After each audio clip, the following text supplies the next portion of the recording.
My name is Maniza Naqvi, and this is the 16th episode of the Little Book Company podcast. Today, I have the pleasure to speak with Mehvash Amin. Mehvash is an English language poet and a publisher based in Lahore. Mehvash has a publishing house, Broken Leg Publications, and is the publisher and editor-in-chief of the Aleph Review, a yearly anthology of creative writing and art. And as a poet, she has been nominated for the Pushcart Prize for her poem titled Karachi. Her poems have been published in various literary journals such as Vallum, New International Poetics out of Canada, Sugar Mule out of the USA, and One Hand Clapping out of Britain. The Missing Slate and books such as a Khanna's Capitals, Bloomsbury, and the Stained Glass Window, Liberty Books are amongst her others anthologies where she has been included for her poetry. Am I correct, Mehvash? Yeah, that's right. Thank you, Maniza. Thank you for being here. Welcome. Thank you so much. You are so accomplished, and when I look at what you do with the Aleph Review, really it is such a labor of love. That's exactly right. It is a labor of love. And, today I was just looking at Twitter, and one of our contributors sort of wrote a very nice little thing that, it's so nice to be included in an anthology such as this. And I said, it's so nice when somebody validates your labor of love, because, it's a non-profit that I run, and with other people. And but I'm the founding sort of the publisher and the editor-in-chief. And uh, I sort of figured early on when I started the whole thing that I'm not going to really earn much money on this. And my aim was to get together to produce an anthology once a year, which would sort of collect the works of established writers as well as unknown or upcoming, not unknown, but whoever is like on the creative side, art as well as literature. So there's all kinds of things in there. And what we didn't want to stint on was the paper quality, the quality of production, all the production values, all that. We were very keen to have that, so that it's it's a book that you can keep and you can refer to it again and again. And it doesn't matter if you don't finish reading it, you can sort of put it on your bookshelf and bring it out again when you feel like reading, like some poetry or some essays or some even science fiction, even graphic, stories, whatever. Well, So our only criteria is good writing, yes, and good creative writing. yes, it's a thing of beauty. And when I have, I think all your issues so far, and really they are so beautifully done. There are paintings and there's poetry and there are essays. It's absolutely gorgeous and it's timeless. And more people, I think, should be subscribing to it or purchasing it. How do they get to it? Okay, so the thing is that come out. We do have a website as well, which is www.thealephreview.com, and anybody can sort of. It's a free website, and we print stuff on it, which is new. I mean, 4 times a month we'll get. We now have enough gravitas, I think, as a journal, that people sort of send in their poems, their short stories, whatever they want to send, and they're keen to be published in both the print version and the online version. So we have both. But for the print version, we work very hard. We sort of accumulate stuff. The whole, after we put out a call normally we do have a kind of a theme, because young people at the onset of when we started the Aleph Review, they asked for a theme, especially the young ones. And we then started automatically producing a theme every year. Mm-hmm. And so those, then those who feel maybe perhaps it's easier for some people to hinge on to something which is, which is like this year's theme is water. Now it's closed, the whole magazine. I mean, we are now in the process of laying it out, and then inshallah, then we'll be getting artwork and sourcing that, and then we'll be printing it. And but after the call goes out, and then we just sort of, where we can, where we know of certain people who are good writers, we try to, chase them. And we did initially. Now, thank God, we don't have such a difficult time trying to get hold of them, because I think everybody in the beginning wants to hang on and see how journal is doing before, especially those who are, a little bit more established. But I've been very lucky. I have got a hold of some very interesting, fabulous names. And, like Kamla Shamsi, like H.M. Naqvi. I mean, they've all been part of the whole, the anthology. And then our young people, the young writers feel so excited to be published alongside these well-known names. And I think that's the whole idea, to keep Pakistani literature going. But now it's become, I think the Aleph Review has become a kind of a bastion for a lot of writers. I mean, we get a lot of writing from India, from Sri Lanka, even other places like US, Canada, Italy, France. We've got it from all over, Indonesia. I mean, you name it. We get writing from everywhere now. So it's like an international journal now, based in Pakistan, and which wants to sort of promote Pakistani writing, and or does do that. But it's not like we have those frontiers where we say, I mean, poetry and art has to be borderless, I feel. And so if, whether the people writing in are Indians or from wherever, I mean, in the part of the Pakistani diaspora, wherever, we are happy to sort of just see the quality of the work, and then we sort of publish it. So And it's an alternative place, and it's fresh writing, and it gives an opportunity to people who haven't been published before. So exactly, really showcasing a lot of work and voices.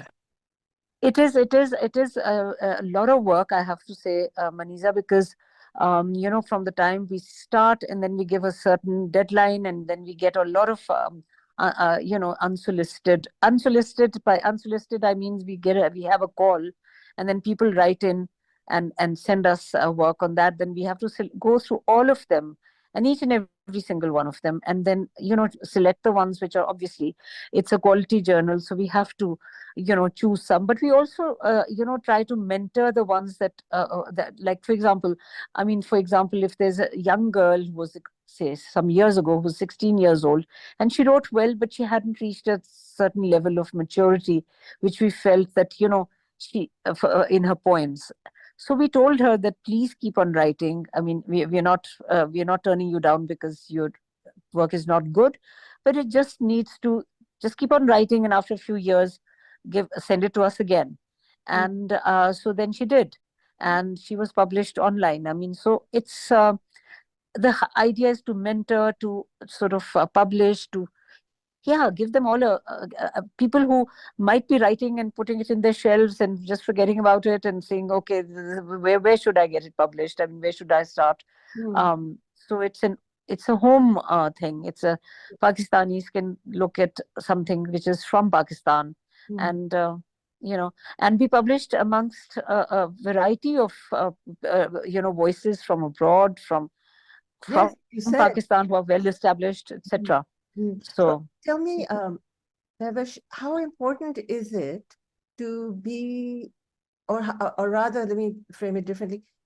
Do you think your being a poet yourself contributes to how you pick and choose who goes in, whose work comes into the journal, and does it also, because you are a poet, do you feel that you have the ability to edit better and be a mentor?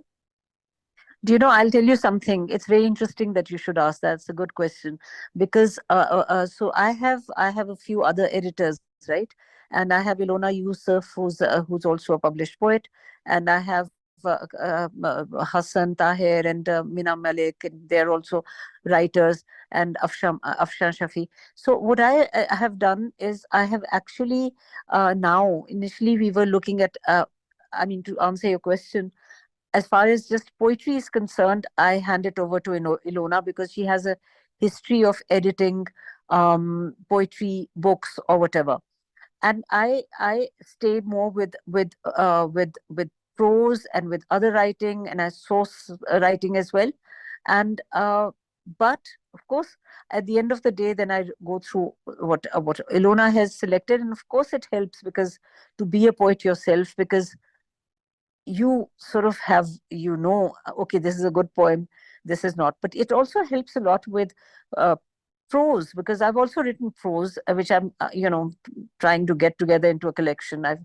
published poetry, not so much prose, some stories here and there, but not so much prose. Mm-hmm. And actually I've even written a book and I have shelved it for the time being, but I'm going to air it now. So to answer your question, of course, I mean, I think there's a certain intangible something. I mean, the minute you read a good piece of prose or poetry, you know that this person has promise. And I mean, either it's so good that you don't even want to touch it, you don't want to edit it, you just want, I mean, apart from little minor fixing or whatever. But there are times when you're also willing, because you know the talent hidden in there, that you want to edit, you want to answer, you want to tell them, okay, well, I feel that it happened with a young guy, and he was very talented, and he now has a little place in Lahore, which is like a kind of a, well, I don't want to take his name, but it's like a little place, a refuge for young people, and it has a library, and it has amazing little place. But Really? he sent some yeah, yeah, yeah. I don't want to name him, because what I'm going to tell you is that when he sent his first poem in, we felt it was a brilliant poem, but it dragged on too long. It was needed to be tightened.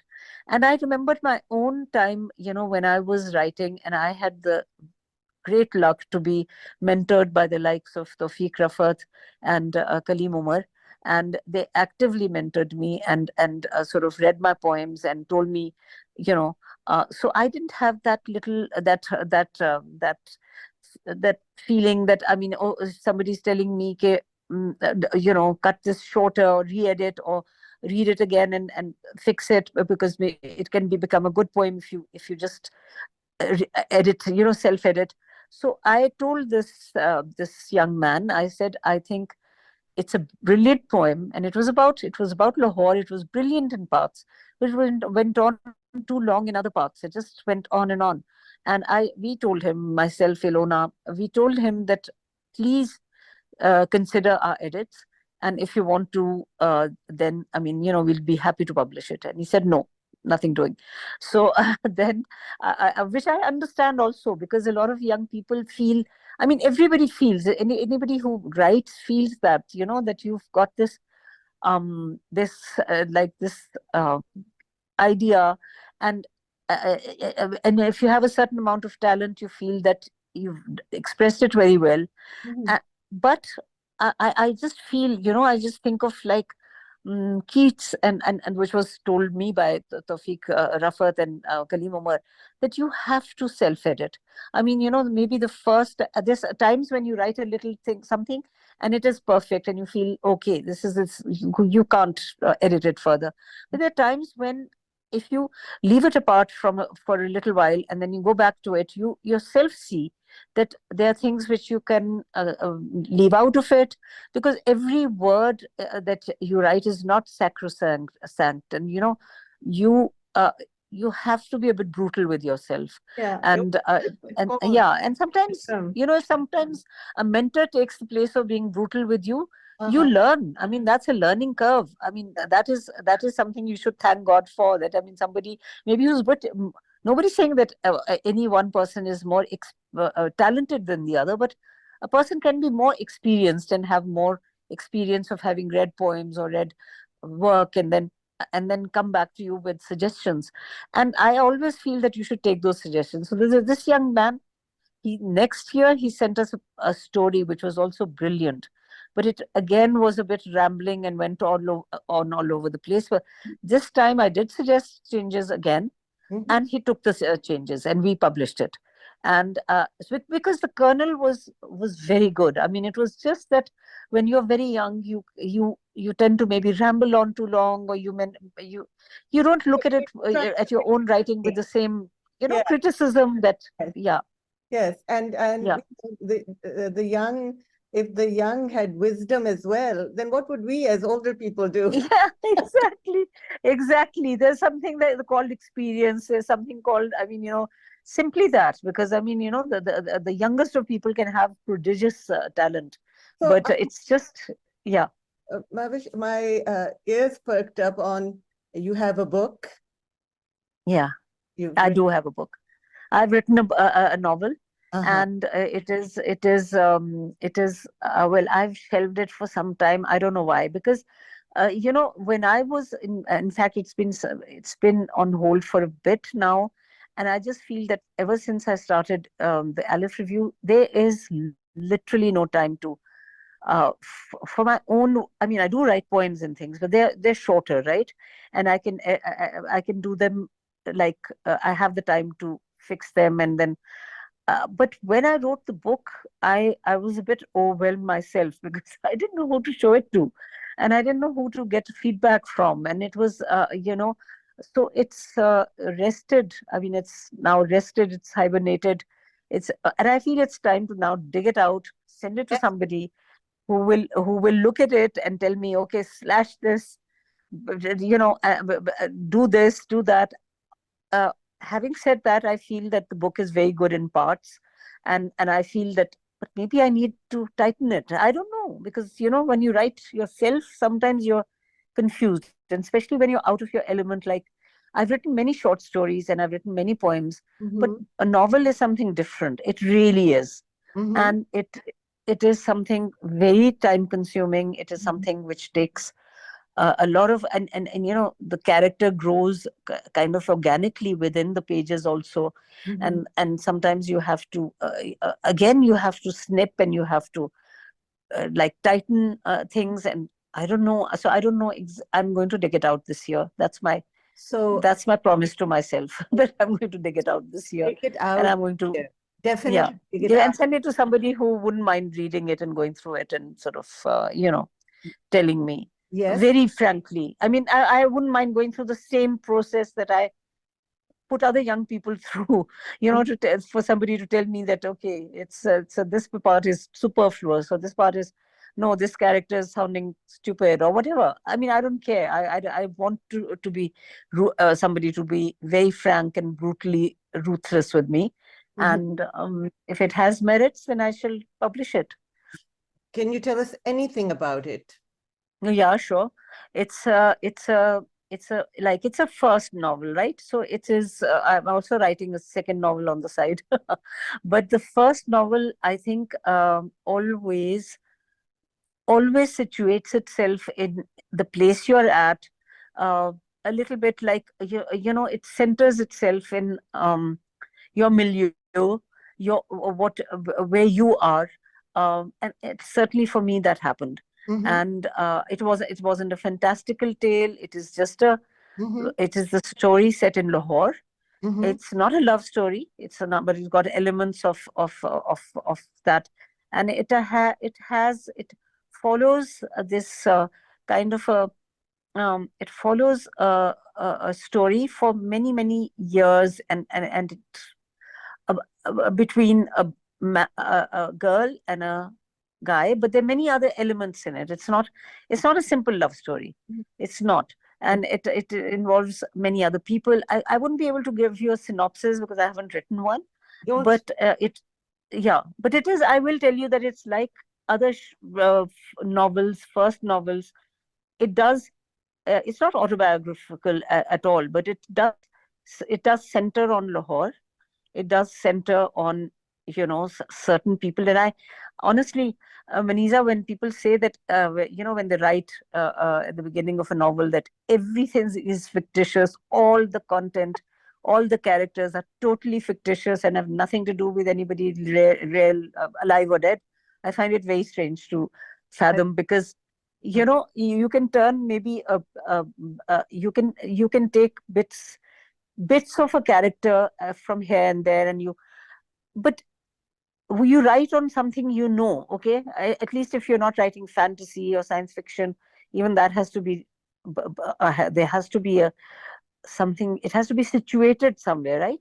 And the army of people that they do make their way inside your head, and they do play around. I mean, a man can turn into a woman. I mean, it can be a change of circumstances, but certain traits from people that do find, I think they do find their way into your head. yes, And but that's what happened with me. you are delivering a story, and you're placing it within forms that you do know. Yeah. So those, so in that way, yes, I do agree that. I mean, I very much agree that that first novels can be autobiographical to an extent, but because you're working with what you know, and then as you Yeah. go, you might know how to disguise that better and better. Yeah. But I don't think it's a purely autobiographical, no, Oh. at all. I mean, none of the elements are like from my own story or whatever. Mm. It's also certain histories that I have heard from Lahore. Lahore is it's a living entity. It's a very enigmatic town, Mhm. and it has and certain histories pass through it, and they make their way to you, and certain and you and one such story passed its way through Lahore to me, Mhm. and it just kind of stayed in my mind. Mhm. And of course, I would never have, it just, the kernel of it stayed in my mind, and I based my story around that kernel, and which Great. also included a woman, a man, Mhm. and an attempted murder. So that kind of stayed in my mind, and I'm not saying after that nothing has anything to do with that story, right? What Mm. I've written is then totally been made up. It's totally been sort of fabricated. Well, But there was, I mean, I will admit that there were, I mean, and then the incidents, the things that you have seen, the things that yeah, I mean, that's what, I'm out of my element with a novel. So I would really also like to know that how successful was I, even if I'm not. It's an exercise. It was an well, exercise, I, right? I hope that someday I get to read it, or maybe I'll be one of the people that bounce this off of and say, "Can you read?" Well, if you're willing to go I through it, I would wouldn't love mind at all. to do that. I would love to. And just before we stop this segment, because we're going to come right back in, I just want to bounce something with you on, when you're saying about your own novel, when you're talking about it. Hmm. I mean, at the center of each novel, there is some hurt, or there is a crime that is Mm. somehow, if you put your mind through all the novels you've read, there's Yeah, something that needs resolution or resolve, or needs to exactly. be aired, Exactly. needs to There's a deep hurt, there's a deep malaise which has to be sorted or fixed, or perhaps will not get sorted or will not get fixed, but it is there but it's at the confessional. heart of the story. It's Yeah. confessional. It needs light. It needs to be Yes. shared. And Absolutely. this is why novels resonate with the Yeah. reader, because everyone has that in them. Yeah. Uh, Yeah. there's And a even if this story was something that I'd heard, but it resonated with me somehow, and it resonated, and it was and I couldn't stop thinking about it. Mhm, And then since that time, I heard many similar stories, mhm, and similar, not exactly the same, not at all. And even my story is not exactly the same as the one that I first heard. I mean, the first that got me writing, but there's a deep malaise at the heart of every novel, I think, which has to be resolved, which Mm-hmm. has to be looked at, which Mm-hmm. has to be which the author has to, through the readers, because really the readers are the final arbiters of that kind of verdict, whether Mm-hmm. whether it has been approached or properly or not, or whether they have they understood. I mean, you write something, it's in your mind, you write it, you put it down on paper. After that, after that process, you shelve it, which I have done, and then when it sees the light of day, then I mean, really, it's the reader who validates your story. I mean, whether it's a good story or it's not, or whether it connects with them or it doesn't. Really, it's the reader. Mm-hmm. I totally agree. So let's take a small pause here, and we'll come Okay. back, okay? Okay, sure. Mehvash, as I said earlier, and then we had a bit of a connectivity problem. It's so great to talk to you, and you have so much to say. But I wanted to ask you, when did you start your publishing house, which has such a great name, Broken Leg Publications? Yeah, actually, I started it. I have been okay, I'll tell you a little history. So, I've been writing since I was very young. I mean, poetry, and then I got married at a young age, and then I had three kids, like one after the other, and I kept on writing during that time, but I had no time to just write and move on and like change diapers or do whatever one had to do, and school and all that. So after a while, when they were in school, I was asked by I did I did I was asked by Seher Sehgal of Libas to write some things for Libas, for like short stories or poems or whatever, and I did Mm-hmm. contribute every now and then she came out of the blue and she told me, she said, I want you to be editor of Libas. And I said, I have absolutely no experience in editing. And she said, don't worry, you'll get the hang of it. Mm-hmm. So I owe her the thing of getting into editing, Mm-hmm. and I joined because my kids were still very little. They still needed a lot of time, homework and all that, everything that it entails. So I just joined because it was a safe haven to go somewhere which had something to do with writing. And I always say this, I've said it too many times, but it is like sometimes you start working in the suburbs of your real interest, which is mine. For me, it was writing, always literature. But then at that point, I couldn't, I mean, I would write, but I couldn't get into it full time. So there I was, editing a magazine, which still have a fair amount of, Libas also had, or at least I tried to also get in, interviews with writers, with artists. Then there was always something to do with art and whatever. And that's just the kind of magazine it was. And so I did that for a good 10 years. Then I left that and I joined somebody, again, the publisher of Hello Pakistan just said, why don't you join Hello as an editor? And I think that's the time when I should have, my kids were fairly grown up, I should have said no.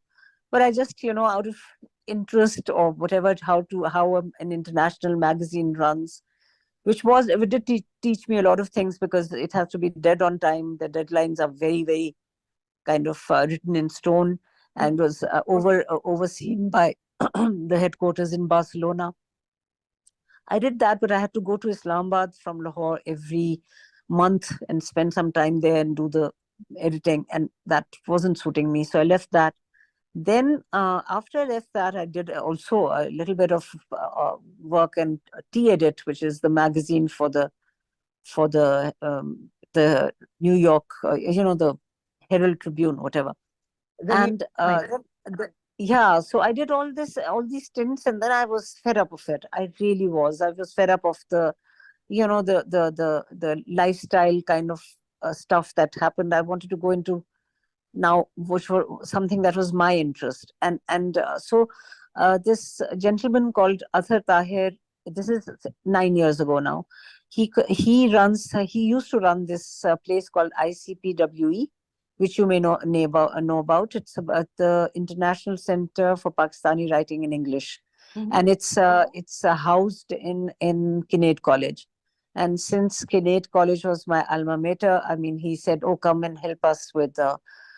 He's a poet himself, and he said, "Come and help us with the archiving material." And I went there, and I sort of was around there, and I suggested, I mean, as a matter of, I mean, just because I'd been into editing for so long, I said, why don't we, in order to archive all this material that you've got from various places, why don't we start a journal, and why don't we have a literary journal, I mean, which comes out. So he was for the idea, gung ho for it, and then we went into registration, we went into all kinds of things, and then I think Athar had other things to do. He was teaching there also. Also, he wanted to hold a symposium of some sort for writers at Kinnaird College, and he suddenly became unavailable. And then I broke my leg. So while I was yeah, while I was Sorry, lying I in didn't bed, mean to laugh. yeah, I had a plaster on my leg, and I was just lying there in bed, and I said to myself, okay, I mean, I'm going to be here for a good few weeks or whatever months. I don't know how long it was, but I said, we have this idea. I had already talked to Ilona about it. She attended a couple of meetings. Then there's this young girl called Afshan Shafi. She's a great poet. She was around. I'd been in touch with her. Then there were other people. So I said, why don't I do it? I mean, this is the ideal time because honestly, I was getting bored to death just lying in bed. And I'm not the kind of person who switches on the TV before 8 o'clock or 9 o'clock just to sort of relax a bit. So Mm-hmm. I mean, I didn't know what to do. I mean, of course, I wrote a lot of poetry, but then I thought it's time to maybe uh, start this off. So I did. Mm-hmm. And so this thing came into being while I was held up. I Mm-hmm. mean, I was lying in bed with my leg in a plaster, and therefore the obvious name for when we registered it was Broken Leg Publications. And then I mean, all these people came together. I used to have meetings with my cast in my room with all these people coming for meetings, and then Your the cast first, and your cast of characters. yeah, cast, absolutely. That's well said. So, and then the first one I wanted to dedicate to my mentor, who was Tawfiq Rafat. So I got hold of his son, who had a piece of his work which had not been published before or had been published in a newspaper, which had, I mean, not seen the light of day since, and got hold of a lot of people who knew Tawfiq Rafat, and that was dedicated to him. But like everything was not revolving around Tawfiq Rafat, and there was art, and that was the first rather slim volume, and then we published that, and then we just went on and on. And since that time, I mean, Ilona has been with us for those 9 years. Mm-hmm. Afsha has been with us on and off for 9 years. Mm-hmm. Hassan, who joined in the second year, has been with me like for 8 years. Mina, who's a new person who's joined, she's a poet as well. She joined last year, so she's the new kid on the block. Mm-hmm. And Mina Malik Hussain. And then we've had my brother Jamil Masood. He is excellent, at like he is the pre-press person, and I don't know what the designation would be, but it is pre-press production, and Mm-hmm. it is got to do with looking at the whole package after it's even laid out. We have a lovely girl called Sana Hassan who does the layout, but Mm-hmm. then he puts it together and does, and then he and I sit over his computer, and we sort of go over all the little things, and we sort of, we turn, for example, the blurbs, the famous blurbs of the Aleph Review. If there's something about rainfall in the blurb, he'll turn it into a the blurb into a raindrop or something like that. I mean, those are the things that we we do, and then we proof, and then we go mental, and we do all kinds of things, and then suddenly, and it's ready for the printers. So, And then, of course, yeah, that's the process. And it's very tiring by the end of it. I will believe you me, it's I really can tiring. imagine, but it sounds again, like I said right at the beginning, a labor of love. Where does this come from that your brother is just as interested as you are in spending time? Look, he's not interested in the writing part of it. So when we have collected all the writing, and we have even collected the artwork, and then our layout artist puts it together. Hmm. He is just extremely good at whatever he does. He is, I think he's a bit of a genius, and whatever he puts his hand at, he's good. So even when we were laying out the first thing, he learned how to use whatever it is, Corel or whatever it is that we use for our for layout, and then to fine tune the layout further. And it's always something in motion, right? So Mhm. I mean, while you're doing it, somebody will say that, oh, obviously you find mistakes all the time. That happens all the time. You're looking at it and you say, oh, this is an error. Then somebody else, another editor, will look at it and then say, there's an error there. Then we have a proper proofreading session where we print out the whole magazine, and we sit down, and we by hand, we sort of we point out typos, etc. Then I mail it to him, and then, I mean, it's a long back and forth. But he's just as very good at design, Mm. and it just so happened that got a bit of an artist and a lot of an engineer in him, because he did his PhD in, believe it or not, in laser physics. And but he's got a great company which he's running now in Pakistan. Mhm. But he just is he's good with he's got a great brain. So I think he just, whatever he puts his mind to.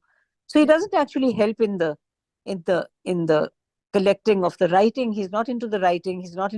He is very artistic, but he's not into the art.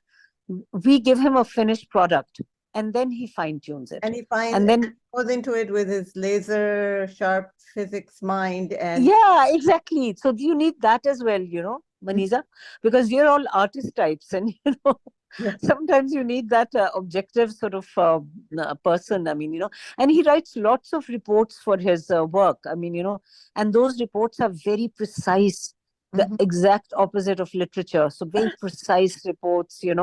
And so sometimes he tells me there's, like, not the actual literature, but if there are notes, if there's something that I've written, or there's something, Mhm. he'll tell me that, this not literature. You know what I mean? Sometimes when I'm acknowledgements on this and that, he'll correct that for me. Mhm. So It's always good to have uh, uh, you know yeah, an eye that comes in later. yes, So we're lucky with that. very, very lucky with that. And tell me a little bit more about yourself, about, you've told me about you got married really, really young. How young were you? Not very, very young, but compared to kids who are getting married now, maybe I was 23. I Mhm. had just finished, had gone to the Sorbonne for my, I did my licence ès lettres in French at the Sorbonne. Mhm. I had, I'd come first, by the way, in Kinnaird College in my BA. So and then my father was transferred. He was in the civil service. He was transferred to Islamabad, and I went there and joined the Institute of Modern Languages, Mhm. and I learned a bit of German as well. And I was very fluent in French, so I got this scholarship to France, and I did my year of modern letters in at the Sorbonne. Mhm. And then I came back, but I was sent off with the express understanding that I had been engaged to my husband, and the understanding was that you'll just do your 1 year there, Mhm. excuse me, and then you'll come back and you'll get married. So no beating around the bush, and no saying that I want to study more or whatever. Mhm. Please excuse me, I'm just having a sip of water. Mhm. So, So yeah, so I came back after a year, mhm. got got married, but Take the your time. Mehvish, take your time. yeah, sorry, Mhm. yeah. So but whatever's inside you, that kira, which, as you call it, of Mhm. literature, Mm-hmm. it stays inside you, you know. Mm-hmm. And if you're passionate about writing, it will stay, whether you get married, you have kids, whatever. I love the way you said staying in the suburbs of your real interest. Yeah, yeah. Was that, That's what it was initially. were you quoting somebody, or is that your own thinking? Because that was No, it was kind of my own thinking, but I've used it so many times that I feel I should find another, another quote of my that's own. so perfect because I live in New York, and when I go out into the actual suburbs, I wonder what people do in this space here, which to my Yeah, eye seems quite unalive and not thriving yeah, in art. I'm so sorry to the people, but for apology, with major apologies to people living in the suburbs. But that goes so well for not doing something that you love to do in your life, yeah. watching it And from not being in the center of that where you actually want to be. exactly. And You that want to be downtown. You want to be in the most you want to be exciting downtown place. and you want to be in the most exciting place, and that could be anywhere, right? Yeah, yeah, yeah, So yeah, you got to the center of that. And yeah. talking about centers, can you tell me about more about the Kinnaird Center that you mentioned? It is called the ICPWE. It is the International Center for Pakistani Writing in English, where it is funded by Kinnaird, I think, and it's a room in Kinnaird where work has been collected first by Athar Tahir, and now I forget the gentleman's name, but it'll come up in 2 seconds. Wasim, his name is. They collect, they archive material from authors that have passed away or their families, and a lot of books have been like Zulfikar Ghosh was who just died last year. He was known to Athar Tahir. In fact, he contributed to a first issue. He contributed a short story, Mm. so we were very lucky with that. And it's just like they are collecting archives of people who write in English. Mm-hmm. And uh, and um, I actually I would like to go back there and tell them that they have concentrated mostly on like people like Tawfiq Rafat, and Kalim Umar and some others. I feel there's so many. I feel that there's so many Pakistanis who have written in English, and Mm-hmm. all their works should be there. All I their works should be there. yes, I got to go And and check if my work is there. Yes. yeah, no, I don't think it is. So I would like to actually make a list at some point, Mhm. and maybe you can help me with that. And we should give it to them that ये भी हैं लोग जो लिख रहे हैं, बिल्कुल. and don't just concentrate on the ones who've passed like 40 years ago or 30 years ago. Mm. There's currently a huge stream of writing in English, Mm. and Many that people. should be archived as you go along, so that Yes. that's collected. Yes, indeed. There and more people. There are waves of people coming forth now in the younger generations, Absolutely. and their writing is brilliant, and Yes. they're opening new doors and windows, and it's quite remarkable. Yeah, it is. But would you tell us about the little library you spoke about earlier? I know you didn't want to name the name of the poet and the writer, but is that a library that accessible to younger people if they want to go Yeah, there? it is. Actually, I'll tell you, maybe he won't be hearing this podcast. And even if he does, I thought he was prolifically gifted. Yeah. And he has, it's called Kitab Ghar, and it's somewhere in Ichra. And it's a little, very quaint premises where he has soirees there. He has a library. He has an unusual courtyard with some unusual sculpture. The one time I visited it, and so yeah, he's doing well. Kitab Ghar. So Mehvash, next Yeah, time I'm in Lahore, I want to go there with you. I'll take you there. Of course, I will. That'll be really wonderful. And Yeah, tell me a little bit about, don't you think that Kinnaird has produced some of the most brilliant women? Their mind, yeah, I think so. I would. I'm biased that way. And you've been there, right? yes. Well, And my claim to Kinnaird can only, I was there for about a year, And I spent most of that time in Chaudhry Saab's tuck shop, sitting out Yeah. eating samosa. Yeah, I remember that. I remember that. And then there's Fawzia Afzal Khan, who was with me in Kinnaird. I mean, she's a very erudite sort of Pakistani writer, who, who's Uncontainable Fawzia. Um, yeah, absolutely. I um, mean, she was a number even back then in Kinnaird, she was a and full of beans.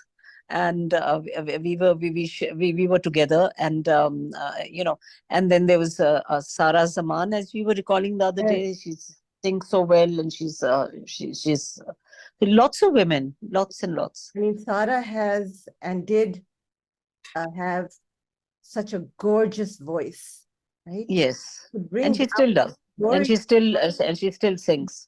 Hmm.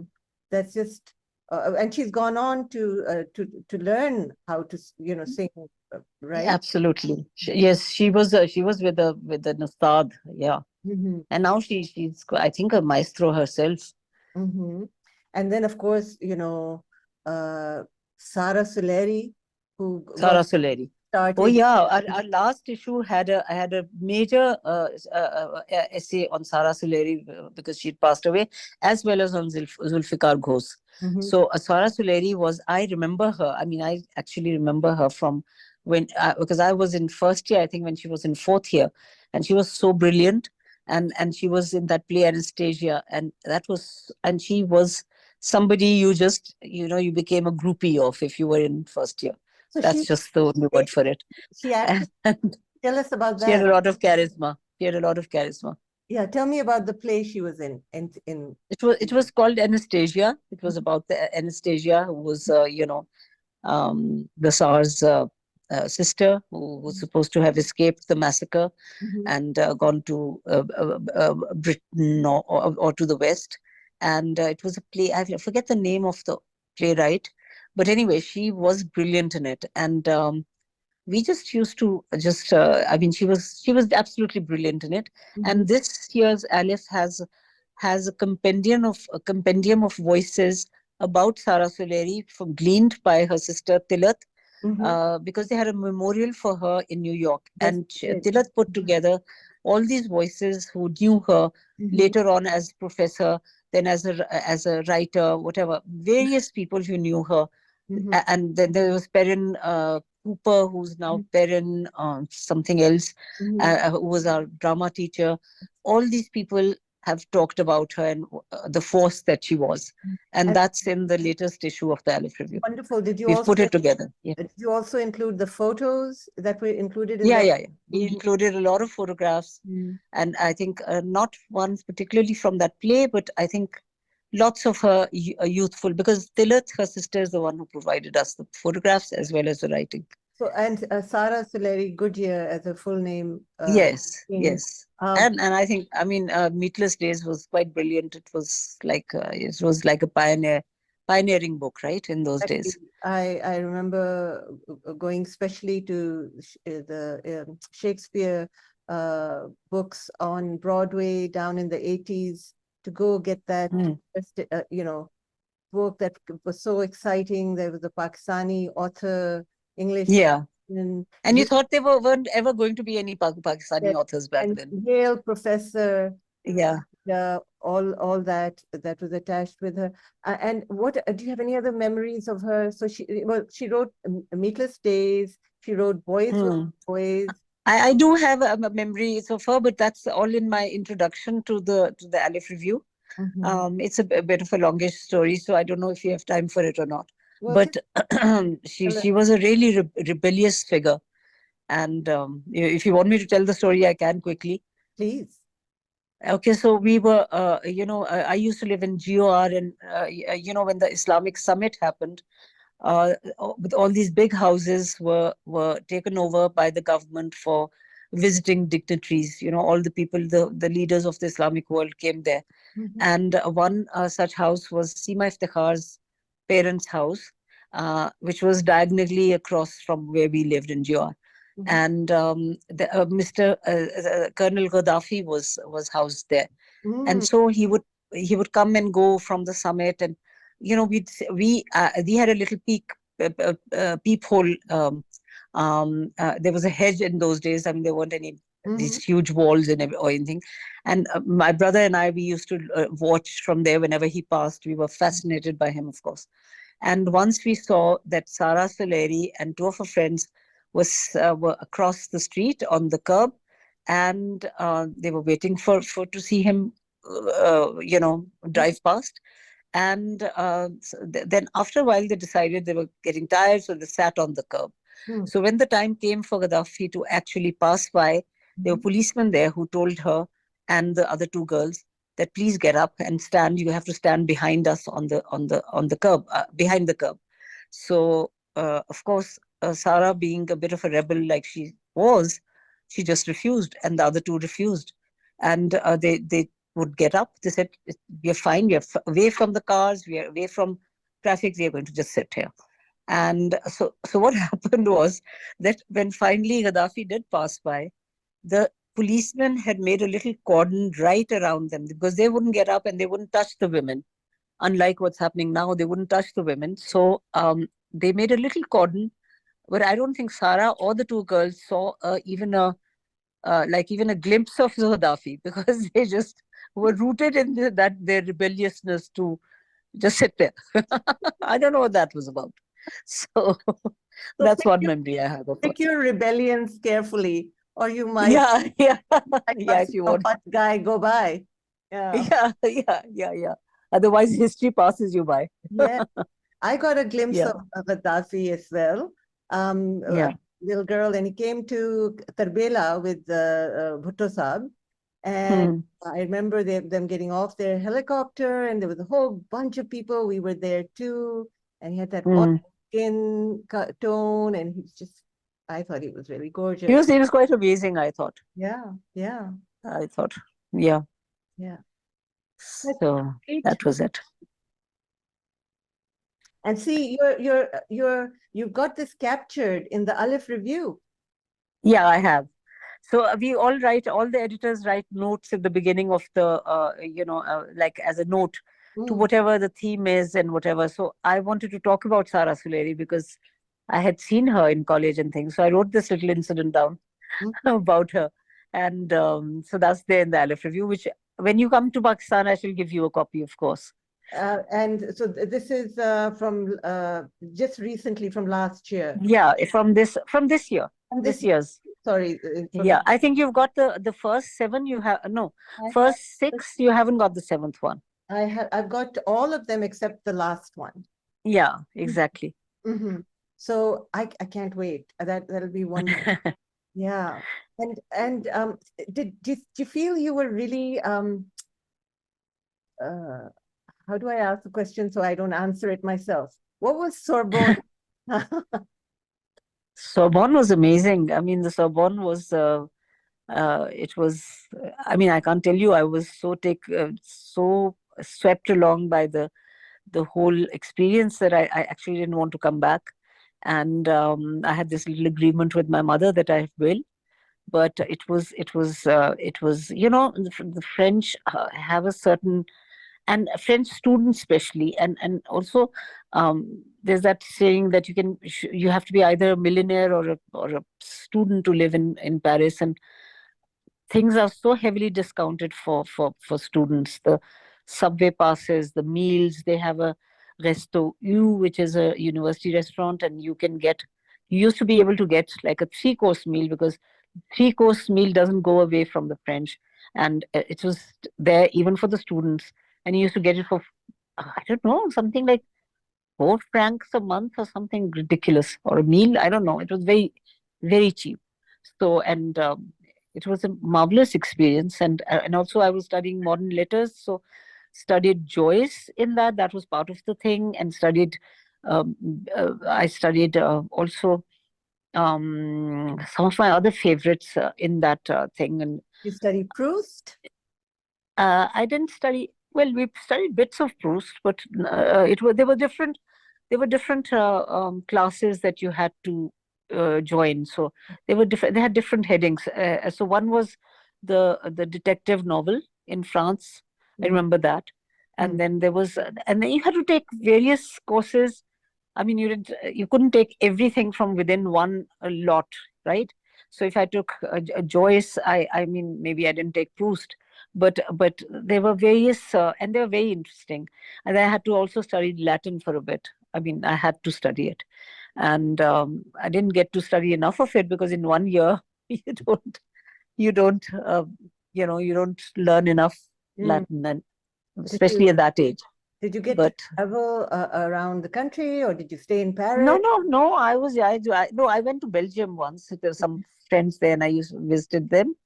But I didn't have time. It was very, very, like, you had to study a lot, Mm. really. And we were in our library all the time, or we went to the library of the Centre Georges Pompidou, Mm-hmm. which was a little way off, but it was amazing. It was, the center is beautiful. It was modern.